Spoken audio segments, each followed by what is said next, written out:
Okay, so good afternoon, everybody. Once again, so in today is the day 3 of the history optional boot camp, and this is the day 3 where we are going to discuss about modern India. Correct. So, as far as this modern India is concerned, so as you all know that this is one of the very important segment in paper 2, history optional paper 2, and in fact, in the last two sessions, we had been discussing about ancient and medieval, and I just tried to somehow, I just tried to somehow write down or let's say point out certain important things that you have to keep in mind when it comes to ancient and medieval, and in the same way we will try to understand that what are the things which should be kept in mind while covering the paper 2, right? So in the beginning itself, I did tell you that when it comes to the approach towards history optional, you cannot have the similar approach towards everything, towards every area. Rather you have to have the different approach. Correct. So when it comes to the approach what we had been discussing, specifically in justice. Fine. Okay.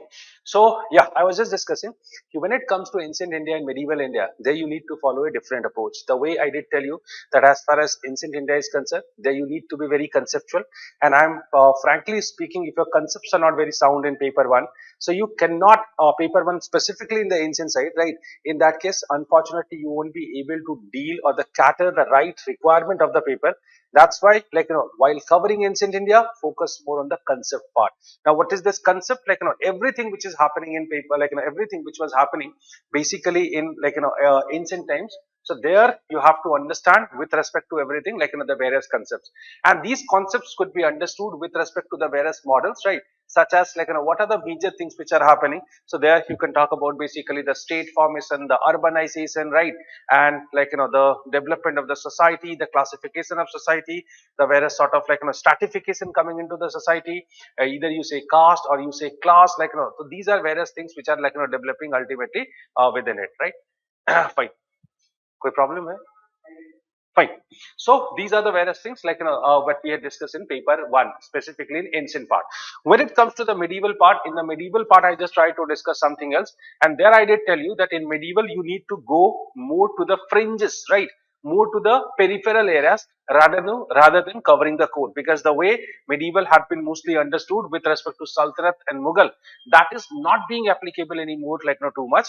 Rather, you can find that they have started picking up the questions from the regional areas, from the regional powers, from the regional art and culture. So these kind of things are somehow gaining more significance in paper in medieval part. So this is what you need to keep in mind. Now, how to see this modern India, right? Now this is also a very important part, and in fact many of the people try to answer 3 questions from the model, right? But there are basic things, certain basic things that you have to keep in mind. And sometimes I'm being asked this question that what if I'm covering only few units, because I'm attempting or I'm willing to attempt only 2 questions, I'm not interested in getting into or attempting all the 3 questions from this part. So what is the problem if I've been attempting only 2 questions, and I am highlighting or I'll be highlighting only on few units, and that's how I want to cover it, right? Now, what is the problem? In this, there is a very simple problem that when you talk about the modern India, since there are certain compulsory questions, right? There are certain compulsory questions. Now, when it comes to the compulsory questions, let me tell you first the significance of compulsory questions. I should have ideally discussed about the compulsory questions in medieval only, but that somehow I skipped this part. Let us understand this here, because in what happens in paper 1, map is a very important area. It is a compulsory part. And since I told you that map will be covered in the last session after the world history, so there I'll discuss about the strategy for the map and everything.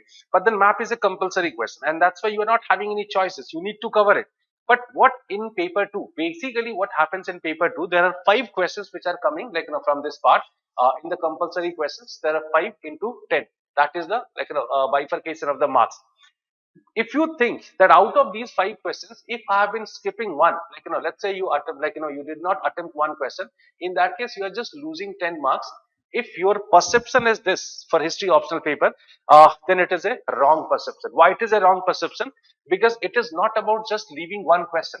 What happens? They are made as compulsory. If they are made as compulsory, there must be some meaning behind it because of what it is made compulsory.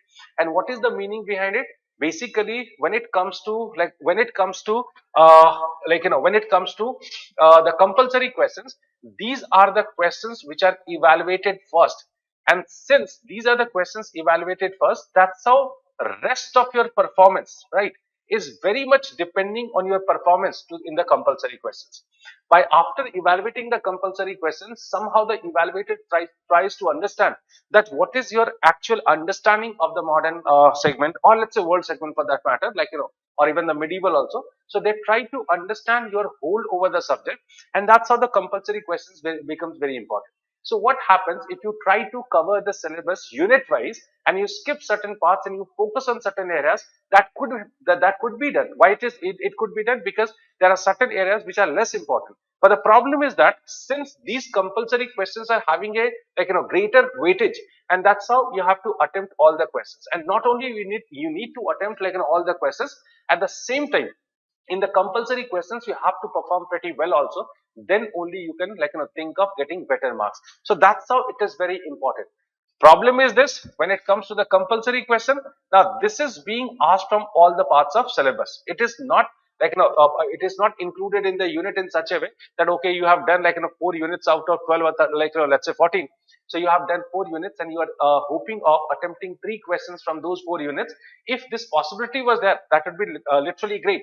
But then unfortunately this possibility is not there, because it is ultimately spread in the whole syllabus, and that's why you have to cover the whole syllabus in a pretty well manner. And if you have seen the syllabus, in that case you all will be able to realize that the syllabus has been given in a very vast manner, and there are multiple things which have been given here. Though it seems to be vast, but then it is also good for you, that ultimately each and every topic or the subtopic which seems to be important, they have been already given in the syllabus. So that somehow provides you the boundary within which you need to play. Correct? So the first thing that you have to keep in mind, that the compulsory questions are very important, and since they are coming from all the parts of syllabus, and that's how you have to cover it in a pretty well manner. Now the second thing, what you have to keep in mind, specifically, this is a suggestion for the whole paper too, that when you cover paper one, it is different in nature. In paper one, what happens? In paper one, I basically used to say that here the vertical study is being done, right? So here the chronological study, chronological study is being done by you. So you study period wise, you study period wise. Okay, this is the IBC period, Vedic period, Mahajanpada period, Mauryan, post-Mauryan, Gupta, post-Gupta, early medieval, and then so on. So here you study the things period wise, and that's how it is a vertical study. So in vertical study, what happens? You need to understand the changes, or the continuity happening from one area to another area, or one period to another period, and that's how you need to go vertically, right? And you have to understand the changes which are happening in this way. And frankly speaking, if we'll talk about the questions being asked in paper one, sometimes they have been asking the question in terms of time, if from this period to this period, what kind of changes can be noticed, or what are the important transformations which were there. So that's how here the things are moving in a very different manner. But the moment it comes to paper two, paper two, here you do not study the syllabus in such a vertical manner, but the syllabus had been provided to you in a horizontal manner, right? So here I used to say one thing. Okay, what is it? It is basically the horizontal study. Now, what is this horizontal study? It means that it is a period roughly of 250 years. Rather you say world history or the modern India. Ultimately, it is covering the history of 250 years. And here the things are not connected to each other vertically, right? Here the things are connected to each other horizontally. And that's why you need to understand, or you need to correlate the various topics from one area to another area, so the correlation is there, and this is how you have to understand the modern India. Those 250 years, let's say if you believe that the modernity started somewhere from 1750s, that is the period which is considered to be the period of transition. That cannot be said it happened only during 1850, 1750s. We can say more or less that in 18th century this transition was happening. So since then to 20th century, or let's say 21st century also, or let's say 2000, right? This is the period what you need to cover. That roughly is, it is 250 years. So within those 250 years, the things are not vertically connected, rather the things are horizontally connected. When I'm saying horizontal connection, so it doesn't mean that the things are only related to India. Rather, I'll say that things were basically related to world also. So some of the developments which are happening in Europe, right? that was having an impact, over India. If I'll discuss about some of the changes happening in America, that was also having an impact over India. African changes were also having impact. So basically what happens, since the world was converting into a sort of global village during this particular period, it was all because of the colonization and all. And that's how the impact of the various phenomena happening in different parts of world were even leaving impact over the various parts of the various parts of India. Fine. So this is how, like, here you, what you need to keep in mind is the horizontal study. That is the most important thing. Fine. So before you start studying the medieval or even for that matter the world history, you should always keep in mind that here the linkages are very important. And that's how always, like, while reading something, like, close your eyes and then imagine ki, okay, this, whether is it possible to connect it with the other events happening parallelly. So you always try to understand the things, like, with respect to the circumstances. And while considering the circumstances, never ever think of only the things which are happening in India. Rather, you should also try to cover the things which were happening in the rest of the parts of world also. That would be the best way of covering the syllabus of modern India. But then it is a sort of very in general suggestion that I have been giving you. Now, if it comes to, like, the suggestions, like, as per the syllabus, so for that we have to go to the syllabus and we have to see that what are the things which are important in the syllabus and how the syllabus should be covered. And then towards the end of the session, the way we had been doing it in the previous session, I'll be coming up with some of the, like, the crude ideas or some of the, like, important ideas what you need to incorporate while covering the modern Indian syllabus. So let's go into that part. Now, when it comes to the, like, this, sorry. Okay, when it comes to modern India, right, I have just given this name ki unfolding modern India, the perspectives, narratives, right, and the dimensions. Now, this is very important, and there is a significant meaning of each and every term that I have given you here, and that's why you have to be very careful here. Look, when you had been studying paper one, at that point of time, the question which is being a question which were asked to the historians, or, like, in a reverse manner, that what are the questions what historians are asking to the sources, they used to be very different. And when it comes to the paper two, like, the questions which are being asked by the historian, they are very different in nature. When it comes to the ancient India, mostly ancient India and to a certain extent even the medieval India, most of the time the historians were asking the questions about the historicity. The first question is about the historicity and the second question is about the interpretation. Now in paper 2 what happens, the historicity does not remain the primary question. Rather what happens, like, the various sort of interpretation of a particular phenomena or the event going on, that becomes the most important question. Because here, as I've already discussed, that since the sources are present in such a way or such a manner that the historicity does not remain the question, and that is why the historians have been giving the interpretation, in fact I'll say multiple interpretation of a single event, and that's how I can say okay, the perspectives become very important. Now while talking about the perspective, you should also keep in mind, if you believe that the perspectives are not changing, in that case you are in a wrong, like, in a wrong thinking. Basically when it comes to the perspectives, frankly speaking, the perspectives are as such which are very frequently changing, and there are a couple of areas in modern India, right, like yet good number of writings are yet going on. And since these new writings have been giving a sort of new dimension to understand that particular topic, and this is the reason because of what the perspectives are becoming very important. Now as far as this perspective is concerned, like, that can be simply understood with respect to one thing, like, one thing, this perspective is nothing but what it is, it can be called as simply the historiography, right? But when it comes to historiography, now what is the problem with you guys, that you always see the historiography with respect to the very old things, right?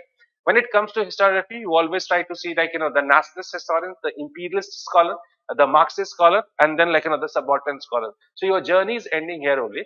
But then do you believe, like, Ranajit Guha was writing his book Subaltern Studies in 1987. So can you imagine that since 1987, like, it has almost covered 4 decades.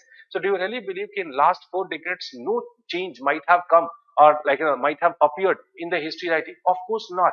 In world's context, the history writing has already improved a lot, and in fact they have entered into so many new dimensions. And the way Anal school is coming and they were giving a new interpretation that was later on followed by in India. So that in the same way, like, there are certain other historians such as neo-imperialists, like, neo-Marxists, such as revisionist scholar. So basically history writing is a, like, phenomena which is continuously going on, and rather I'll say it was evolving. So since it is evolving, this is the reason because of what, ultimately new kind of historiography are also coming. And this new historiography, I won't say all the topics, but then couple of topics in which mostly the historians are interested. They have been trying to cover the history with a very new perspective, and that's how the perspective terms are very important, right? Right now, there are so many units in modern India where you cannot find that the questions are being asked from the same old perspectives. Rather, the new perspectives are being incorporated, and that's a very simple justification for this, because the same old set of people are not coming anymore to frame the questions of the UPSC. New set of people are coming, and since this new set of people have started seeing the history with a very new perspective, and that is how we can say ki perspectives are very important, and then please come out from that older perception, right? Then the second thing is the narratives, right? What is this narratives? Look, it is a sort of we can say ki discourse which is going on among the scholars. So the discourse which is going on among the scholars, which is very much dependent on the circumstances or on the things which are going on around them during the current time. So basically, there are so many things which are happening in the modern times, and in fact, as per that, historians are trying to understand some of the some of the important events of the past, right? So this is the reason because of what different kind of narratives are being created for everything, and these narratives have been shaping the direction of the history, specifically of the modern India. And then finally, it comes to the dimensions. That is not very different from the perspectives. Rather, we can say it is very much part of the perspectives only. But then there are new dimensions which are being hunted by the scholars, and that's how these new dimensions are becoming important for you. So, while understanding modern India, these are three different things that you have to keep in mind: is perspectives, then the narrative, and the various dimensions. So if you are having these three words in your mind, in that case, most probably you'll be having to deal with the modern Indian modern Indian history in a very different way. Fine. So let's move it. Let's go to the syllabus part. Now this is the syllabus, and this is the first unit of your syllabus. Fine. The first three units of your syllabus. Now in the first three units of syllabus, basically the first topic is the European penetration. I think if you have followed the last lecture properly, in that case you might be finding the answer of this particular area very easily. When it comes to the first part, right? Frankly speaking, when it comes to the European penetration in India, for a very long period of time, this remained as a remained a topic in modern India, correct? And the most of the questions were coming from this part was coming in the modern India. But if you'll see period wise, in that case, you all know that when the European companies have entered into India, at that point of time, Mughals were ruling. So since the Mughals were ruling at that point of time, so how come we can keep this particular development in the modern times? Now, it is showing a very old perception where it was believed that the coming of European was a phenomena which was showing the modernity. Only the coming of Europeans could not, does not show that India has entered into modernity.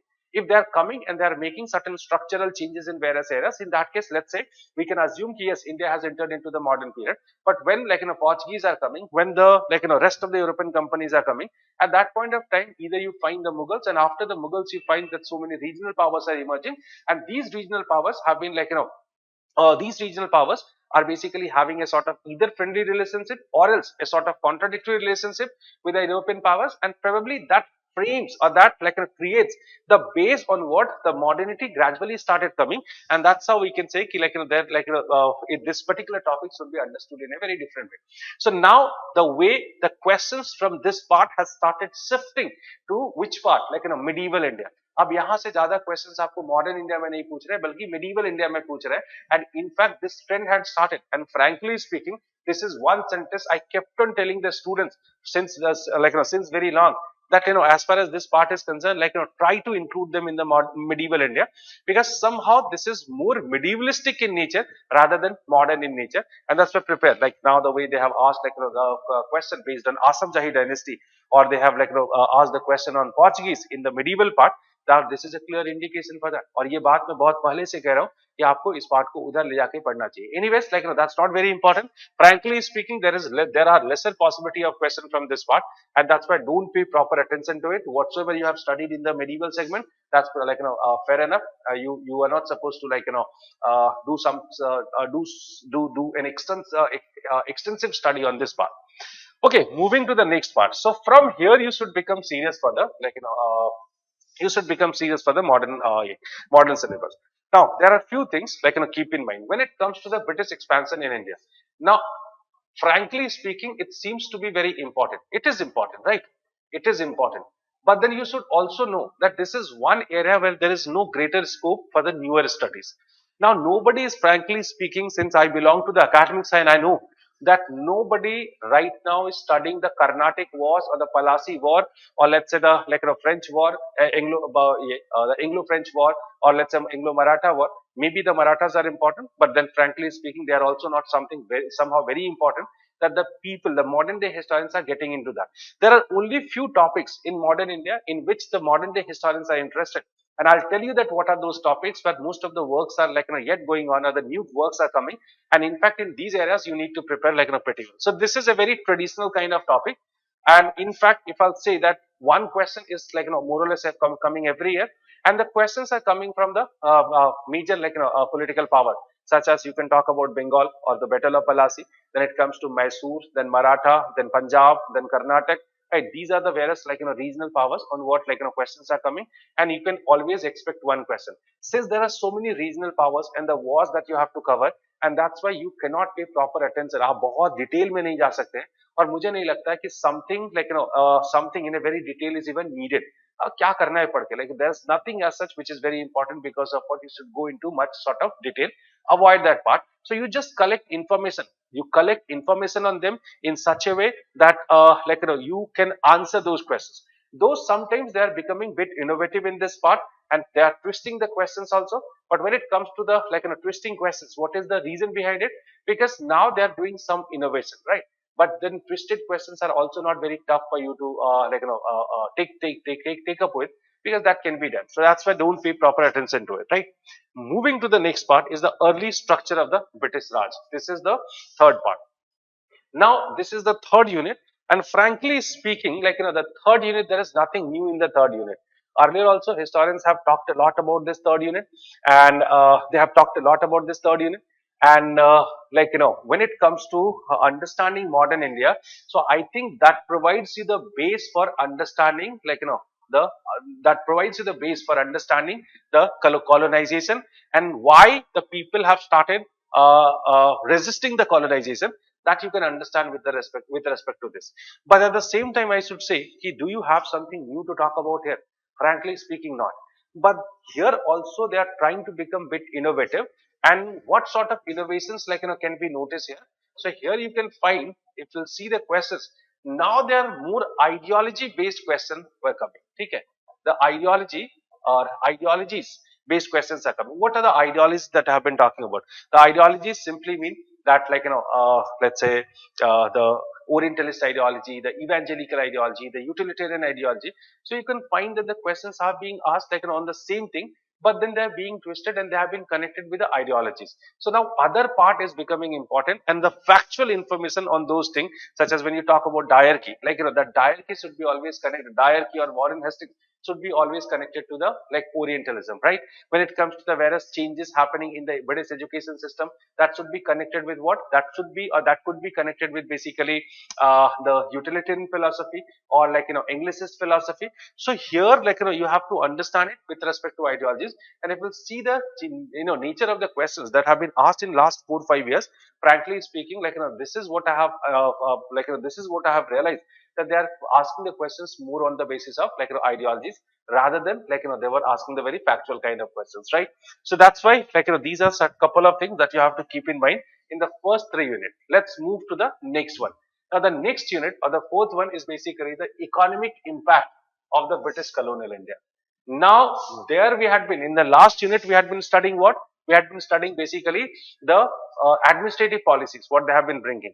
And in their administrative policies, there are a couple of areas like army is there, and then civil services are there. They might be important, which earlier were not very prominent topics. So, certain new institutions and certain ideologies that you have to keep in mind. Nothing else, so don't stuck yourself in this particular part. Then it comes to the economic impact of the British colonial rule. Now, those topics at one point of time used to be very, very, very important.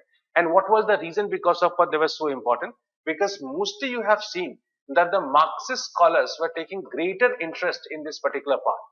because either it comes to commercialization, or else it comes to drain of wealth, or else it comes to, let's say, the commercialization of agriculture, deindustrialization, the railways and various things.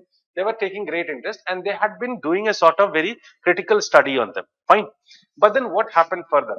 Now, again, I'll say कि when it comes to these kind of studies, frankly speaking, there is no greater scope to do something very new. And that's the reason, because of what I can say, that when you have been covering this part, so you cannot cover it only with that Marxist perspective. Rather, when it comes to this particular topic, here a sort of revisionist studies had become more popular. Now, the revisionist scholars have been studying the things with a very different perspective, and they are coming up with a very new and fresh interpretation. And in fact, I'll say the conclusion also for these topics. Now, their interpretations or the conclusions remain very different as per, compared to the previous conclusions or the previous interpretations. And this is the reason, because of what, here you should talk more about, here you should study more about that revisionist scholars. Now, what sort of scholars are falling in the category of revisionist scholars? So I can say in the revisionist category, you can talk about Amia Bagchi, Spaker is there, right?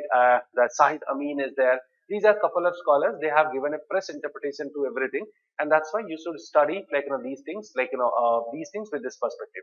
But yet, I should say one more thing: when it comes to that economic history of modern India. Frankly speaking, this is also one area where in last 2 decades there was no fresh work has come. यहाँ पे भी पिछले 2 decade से आपको नहीं लगता है कि बहुत ज्यादा नए काम आए हैं, और उसका इम्पैक्ट भी आपको यहाँ पे दिखता है कि there is no greater change that you can find in this part, fine. So that's why, when it comes to the economic impact, mostly you focus on the debates, and in fact, when it comes to these debates, try to somehow comprehend or try to somehow incorporate the revisionist studies which have done recently, two decades back or 3 decades back. And in fact, your answers should definitely include those kind of fresh interpretations of those topics. Nothing else could be done. Okay, fine. And in fact, one more thing that you should understand, that here, when it comes to these areas such as economic impacts, when it comes to revenue settlements and then deindustrialization and all these things. Now, what happened earlier? It was mostly seen in terms of debate, right? So it was mostly seen in terms of debate. So deindustrialization debate is very popular. When it comes to, let's say, commercialization of agriculture. So that debate is very popular. Drain of wealth, the debate was very popular. Earlier, it was mostly seen with respect to debate, and that is interesting also. I am not saying that, but now since they need to ask the smaller dimensions, and that is how they have started picking up just one point, and they have started framing the question. So now they are not getting into the whole sort of topic. Rather, they are just picking up one point, or one dimension, and they started framing the question over it. So this is how, while studying deindustrialization, commercialization, all is a drain of wealth, all is a revenue settlement, right? In every such kind of topics, now every single or the minor topic does have the possibility of the question, and that's why when you cover the topic from this particular area, or you cover these topics, frankly speaking, what you need to keep in mind that yes, when you read the interpretation, go bit deeper into that. Right ऐसा नहीं कि आप उसने पढ़ लिया कि deindustrialization what are the causes for the deindustrialization what are the major arguments for the deindustrialization you can't see in this way this one argument let's say let me give one example such as if you talk about the absentee landlordism, right? Now absentee landlordism is one of the reason for the negative outcomes of the permanent settlement, but then you should always think that a separate question may be asked to you on only absentee landlordism, right? Or let's say the Jotedari thesis. That's a very popular thesis by Rajat Ray and Rat Lekhare. Now, Jotedari thesis, is one topic which is very important, and in fact, there's a whole debate pertaining to it. So, a separate question can be asked to you on Jotedari thesis. So, you have to be ready. So, while reading the permanent settlements or while reading the other economic topic, don't see it in this way. This is a whole topic. Rather, from this particular topic, there are many minor dimensions could be plucked, and they could be framed in form of questions, and they could be asked to you. So that's how whenever you have been covering the economic topics, this is the approach what you are supposed to follow in this particular part, right? So that's all about this economic part. Let's move to the next part, and that is about the social and cultural development, and specifically the topic which is there. It is very important is about the education system, right? But then look at the statement.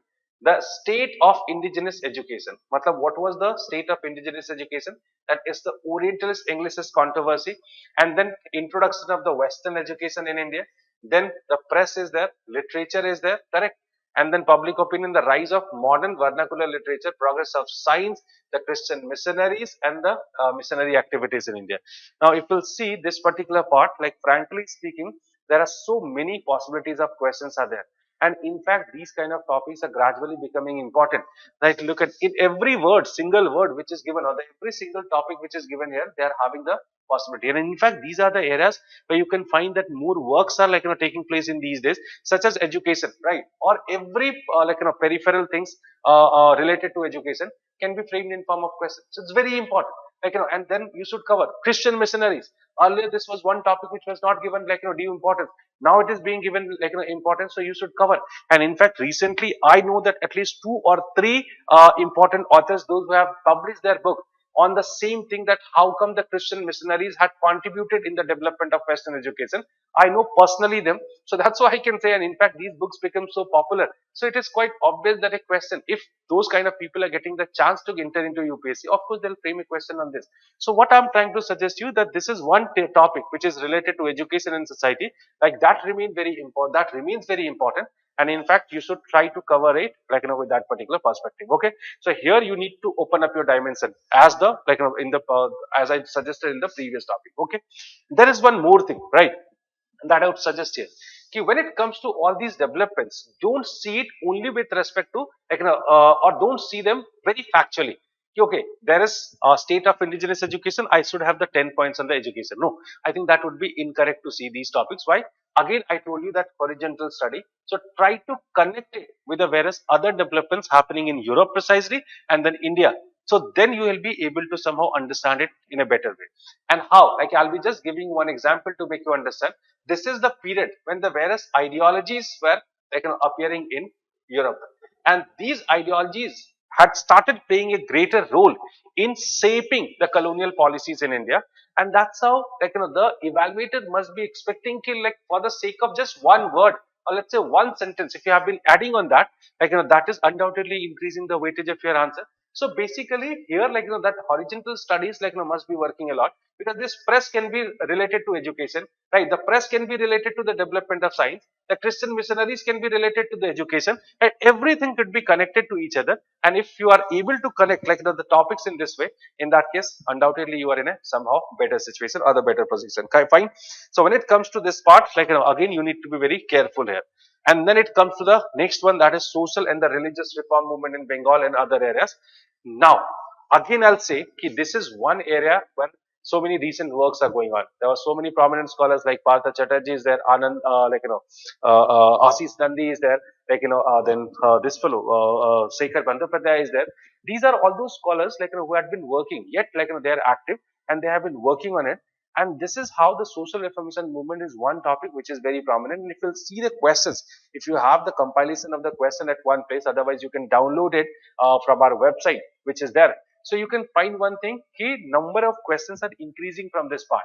But if we'll talk about the nature of the questions, from these topics, frankly speaking, the nature of questions have gone through a sort of larger change. Earlier, what kind of questions were coming?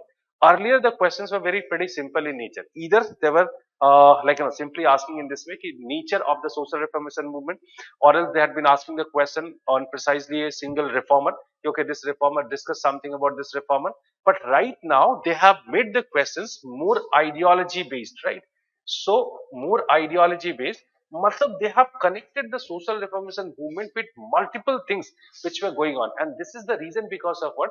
Like I can say that so many innovative questions, the way they have been connecting it with the universalism, the way they had been connecting it with the rationalism, the way they have been connecting it with the various religious philosophies appearing in West and India. So again, it is having so much connections, the way it was getting connected with the nationalism, the way it was getting connected with the communalism. So kind of connections that you find here, that gives that scope to the historians who can write over it on multiple dimensions. And this is the reason because of what, again here you need to spread little bit yourself, right? And you should prepare it in such a way that you can cater the requirements of the questions in the paper, right? So this is a very important part of your syllabus. And as I told you that check out the questions that have been asked in last 4 or 5 years, and we'll find that the questions have become very innovative, as compared to the previous questions, which are very simple and factual in nature. So that is somehow helping you to deal with the topic in a very different manner. Okay. After the social, acha, one more thing, sorry, I missed to tell you that here, when it comes to the questions are very conceptual in this part, right? Now, this is also you should keep in mind. It's very conceptual in nature. Conceptual in nature. Now, what is the meaning of being conceptual in nature? Look, social reformation could be noticed, could be studied in two different ways. I'm just taking one example. The social reformation movement, as I told you, that you studied the reasons behind the social reformation movement, you studied the nature of the social reformation movement, and then you studied the outcomes of the social reformation movement, whether it failed or it was successful. Now, this is one way of studying it. Then the second way of studying it, as I told you, that it could be connected to the various other dimensions, and that's how your concept should be very clear. And let me make it more simple to you. If you read the book of Shekhar Bandyopadhyay from Palasi to Partition and After, then you'll realize one thing is sometimes a single statement that has been given in the book that has been framed in form of question, and this is asked to you. And there are at least 10 such opportunities you can find to you'll be able to find such questions which are dealt in Shekhar Bandyopadhyay, maybe just in one line, maybe in couple of lines, maybe in one paragraph, and they have been picked from you. And that's how I'm just also suggesting the book of Shekhar Bandyopadhyay is very important. So don't read modern India very factually, rather try to develop your concepts also in this particular part. Okay, fine. Let's move to the next part, and that is about the Indian responses to the British rule. Right? Again, it is very important. And in fact, when it comes to the responses mostly you see in form of the revolts and uprisings. Now, there is no limit of these kind of revolts and uprisings, correct? And what nature I have noticed of the question, there are two things I'll precisely say here, that they, first of all, they have started asking the questions which are independent questions. Independent as in, matlab they are the they are based on a independent movement. Let's say coal rebel or the coal uprising. So they have asked a separate question on coal uprising. That though makes it bit tough for you. Why? Because so many such movements are there. How to cover all these movements separately?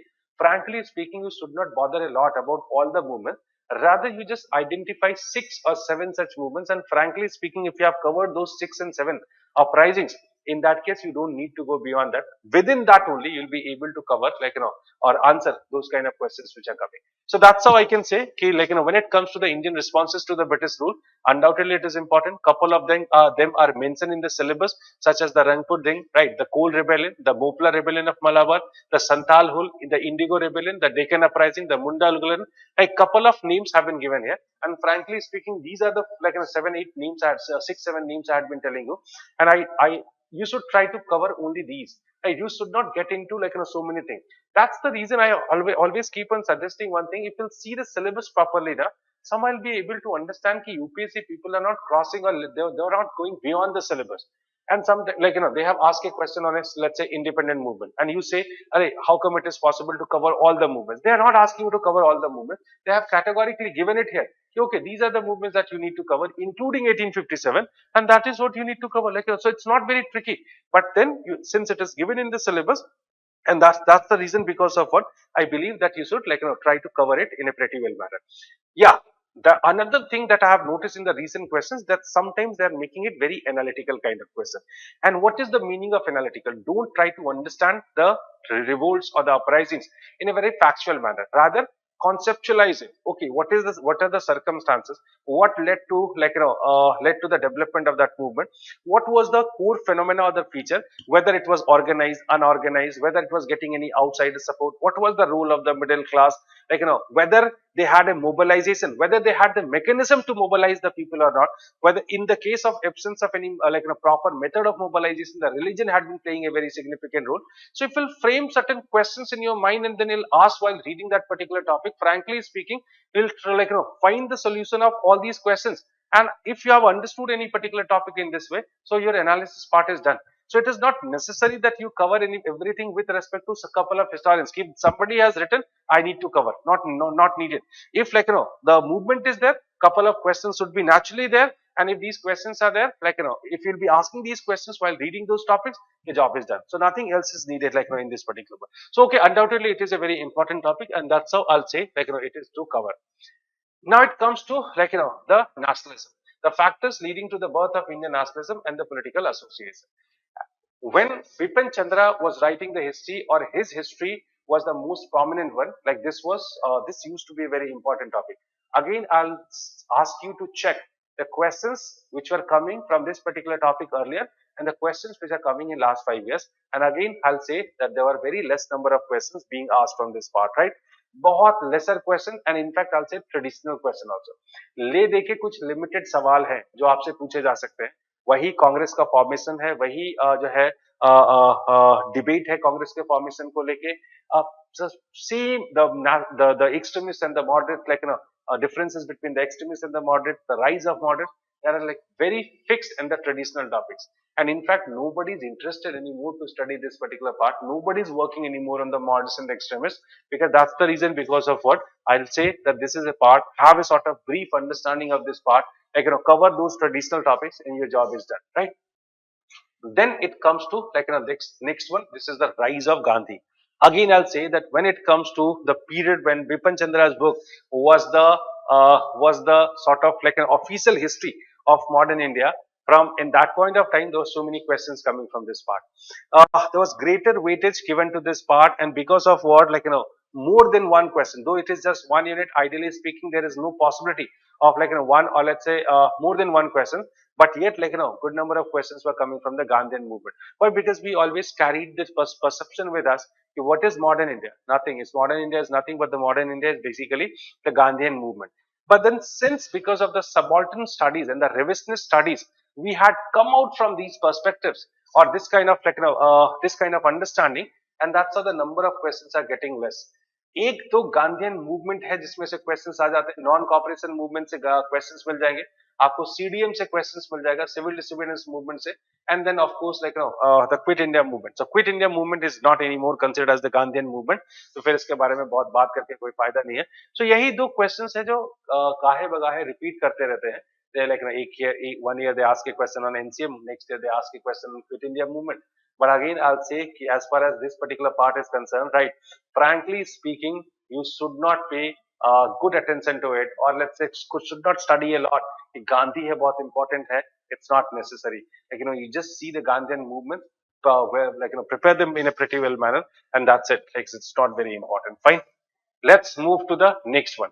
Again, it's the constitutional development in the colonial India. Constitutional developments in the colonial India between 1885 to 1935. Now, as far as this part is concerned, there are three acts which are very important. That is 19, no, not 9, 1919 and 1935. Frankly speaking, again, there is nothing new in this part to be done, right? कुछ भी नया नहीं है इसमें करने के लिए, but yet the questions are coming from this part, right? Constitutional development of India.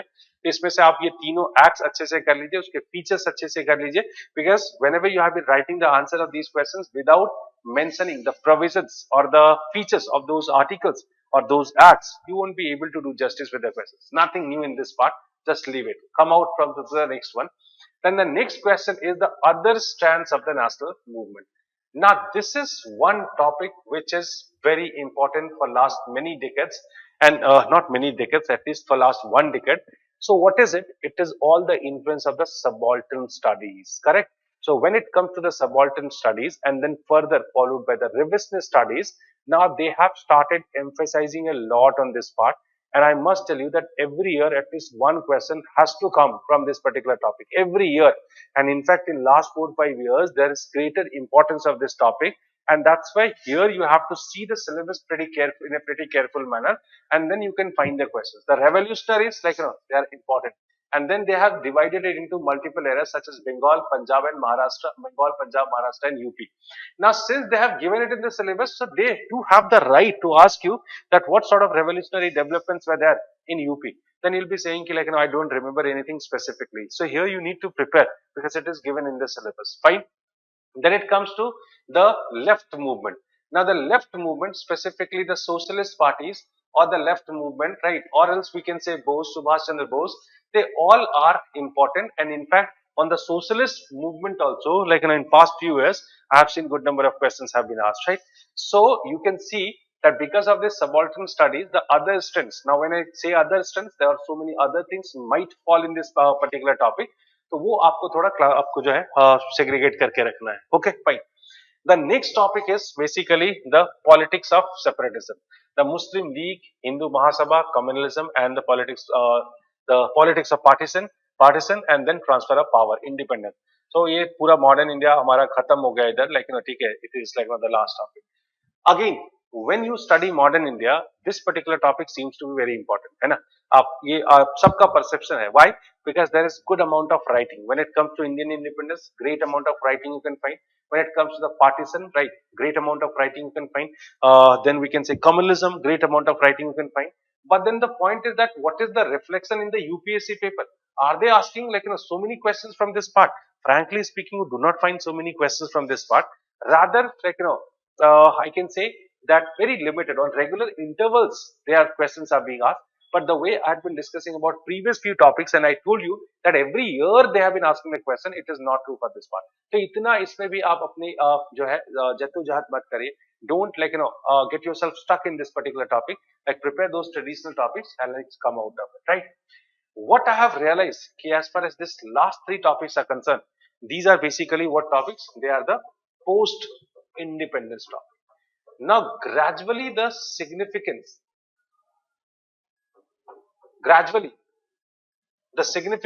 of the post-independence has increased in the syllabus, right? Pahle, hardly one question was coming from these three units, right? So out of all these units, these three units were the most ignored one, and just one question was coming. And in fact, like majority of the teachers, were not teaching it. In fact, I'll say that students were also avoiding it. But now this is one part which has been paid greater attention. Now we have come to 2024.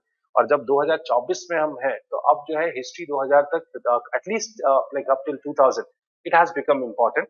And in fact, the way I did tell you that the number of questions are increasing.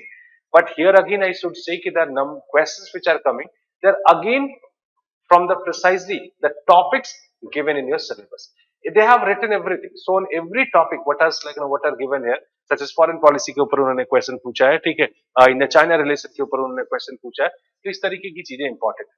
But then yes, since you study all these parts in the GS wala area, and the way you study IR, the way you study the political developments and post-independence, social developments and post-independence. So you should try to incorporate those information here, and that's how you can frame a better answer. And frankly speaking, since there is no major historical works in this side, and that's how the way you study the general studies paper, in the same way if you cover these three topics, frankly speaking, you are finding the solution of it. So it's not very complicated, it's as simple as that. So when it comes to modern India, that's how you can see the modern India. Fine. So let's talk about the final takeaway, that what are they? Okay. What are the final takeaway that we can talk about? Okay, fine. So while doing the modern India, right? While doing the modern India,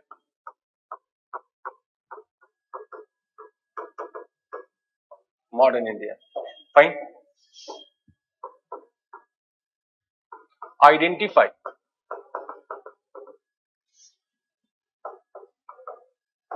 important areas or topics. Do not invest all of your energy to just all the topics. Rather, identify those areas and then you cover them. Okay, fine. This is the one suggestion. The second suggestion will be that you go for the horizontal studies, and it is not necessary that whenever you have been reading any book, you find everything it is written in a categorical manner. No, you need to ask those questions and you need to put certain effort to find the answer of those questions. Then you can find the answer of these kind of things. But then focus on the horizontal studies. That is the second suggestion, what I have been giving. Okay. Third is about the multiple dimensions.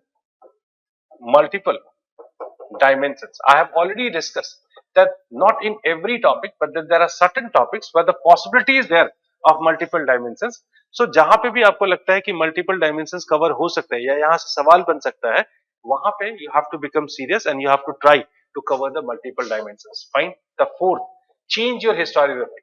Change your historiography, right?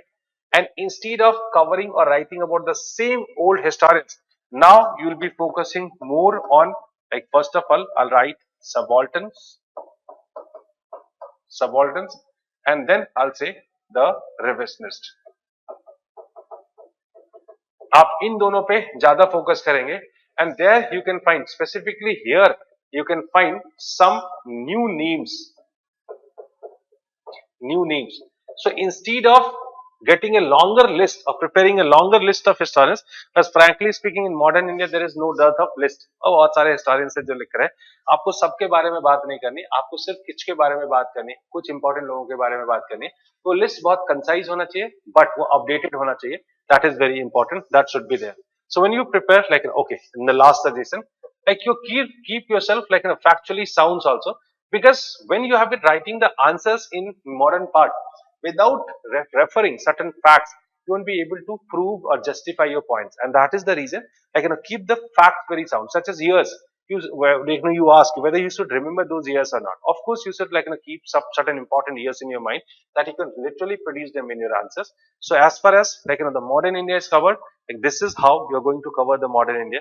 And I believe that if you have covered the modern India in this way, it's easy to score in modern India part, right? So that's all for today's session. I hope, like, this was useful for you. And if it is, like, so of course, try to bring those changes in your studies and prepare it in this way. Thank you very much.